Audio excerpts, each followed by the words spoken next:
Hey there guys, today I'm going to be reviewing Sonic Classic Collection for the Nintendo DS. I'm using this as an opportunity to go over the three original Sonic games.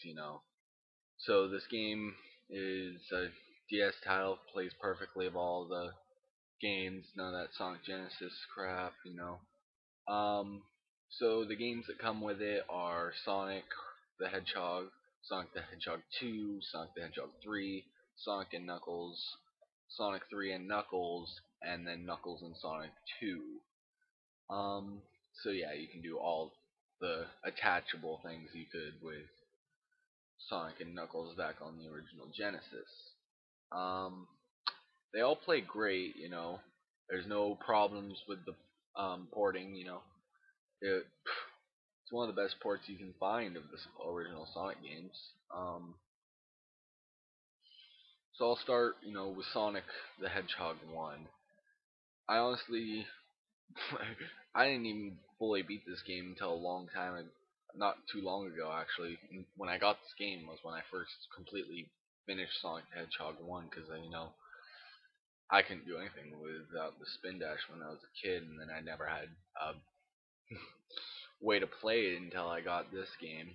Um, I love this. I love Sonic the Hedgehog 1.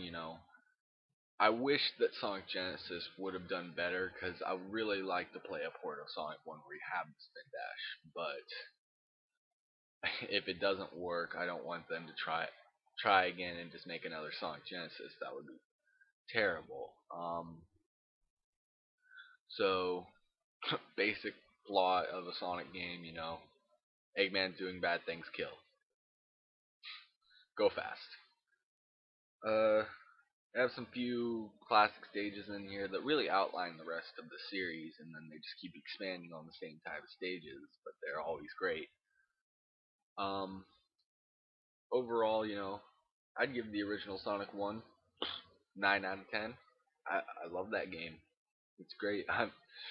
So you guys know I am a huge Sonic nerd. It is my favorite video game series ever. I'll move on to Sonic 2 now. Sonic 2 is honestly my favorite in the entire Sonic series, at least the classic series. You know, it that and Sonic Adventure 1 really go real close for me on my favorite Sonic game ever.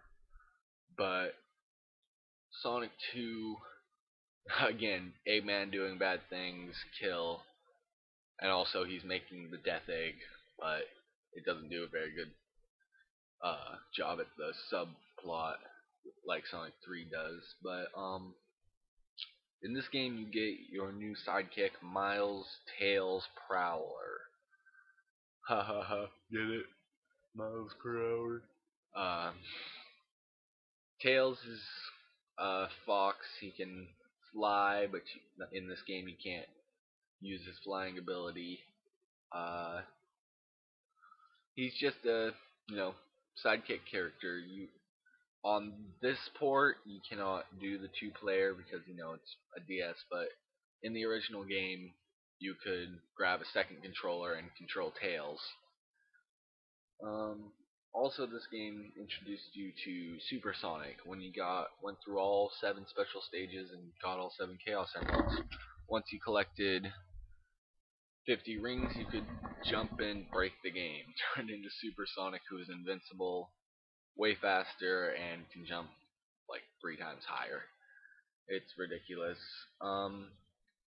This game introduced one of my favorite bosses ever, even though it's my Achilles heel as it comes to Sonic, the Death Egg robot. It's a really hard boss, and yeah, overall this game is my. I'd have to give it a 10 out of 10, and I'm not gonna hold back on that because I think it's great.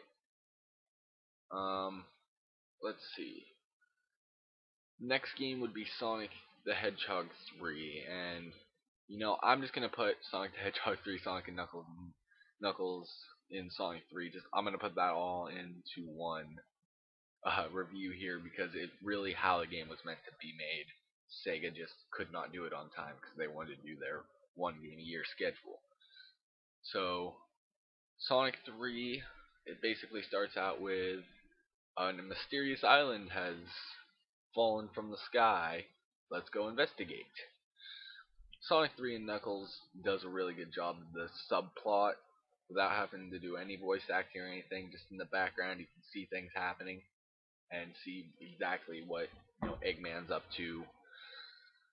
So at the very beginning of this game, Sonic just is supersonic because you assume that he got the good ending at the end of Sonic 2 because this happens like almost directly after the events of Sonic 2. Like you in the Sonic and Knuckles, you can see the Death Egg falling uh, on the Angel Island in the start menu. But let's see.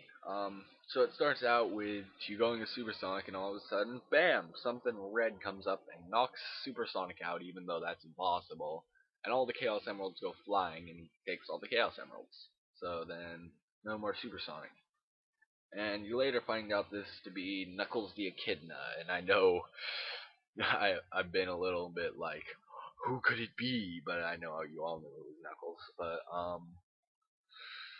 so the first you just go through this game.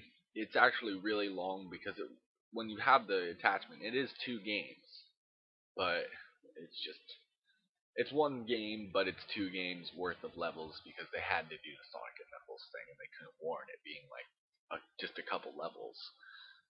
Um, so the Sonic playthrough, because there are different playthroughs for Sonic, Tails, and Knuckles. Well, Tails is just Sonic's playthrough, but as Tails, but Knuckles is different. Um, Sonic's playthrough, you basically just go through all the levels, and then at the end you have a couple bosses that are the final bosses. Eggman gets the Death Egg robot, the Death Egg back up into the sky, and you actually have a stage for it this time. In Sonic 2, you didn't get a stage for it. You just kind of ran through and beat Silver Sonic and then the Death Egg robot. Um, let's see. So the Sonic playthrough basic, and then it does introduce us to our first Supersonic boss, which will become a huge thing in the Sonic series, which I kind of don't like, and I kind of do like. I remember Sonic Short being like, "You've gained all 7 Chaos Emeralds. Now you can become Super Sonic, but only during the final boss in space." You know. But lately they have been bringing back Supersonic in actual play, which I love, even though they did crap in Sonic Generations, but still, it's something. The Knuckles playthrough is they say it's supposed to happen way after, but it didn't happen way after. It makes so much sense that oh wait, no, I meant they say it happened at the same time, but it has to have happened later. I don't know. I'm getting my facts mixed up here, but yeah, it's it's another great game. Overall, for the Sonic playthrough, I'd rate it a 8 out of 10. And I've this is my least favorite of all the original Sonic games. The one thing I do like about it though is you do have a save feature, but it can drag on for me. A lot of the levels I just don't like. They spend way too much time. Um, let's see. For the Knuckles playthrough, I'm gonna give it a 7 out of 10. No, I don't even like that as much as I like the Sonic playthrough. The last thing to do would be Knuckles and Sonic 2, which is another thing they did in the original Genesis to, warrant making one game into 2 different, like, $50 cartridges. Basically, if you had Sonic 2, you could attach that to Sonic and Knuckles and play as Knuckles in Sonic 2. It doesn't change a whole lot. It really makes it a lot harder because Knuckles can't jump as high as Sonic, but he can still glide and all that, and you can find some secret areas with it.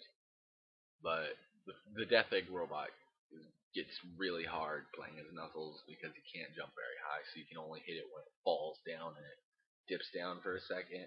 And that whole area is really finicky. If you don't hit it just perfectly, you'll clip through the Death Egg robot, and that's an instant death. There's no way you're getting out of that. So And for a rank on, you know, the whole thing itself, I give the I give it a 9 out of 10. It's great for what it is. I think they could have packed at least another 1 or 2 games in there, but I don't know. I just don't know. So, anyways, I'll see you next time, YouTube land. This is Jared the Hedgehog. Bye.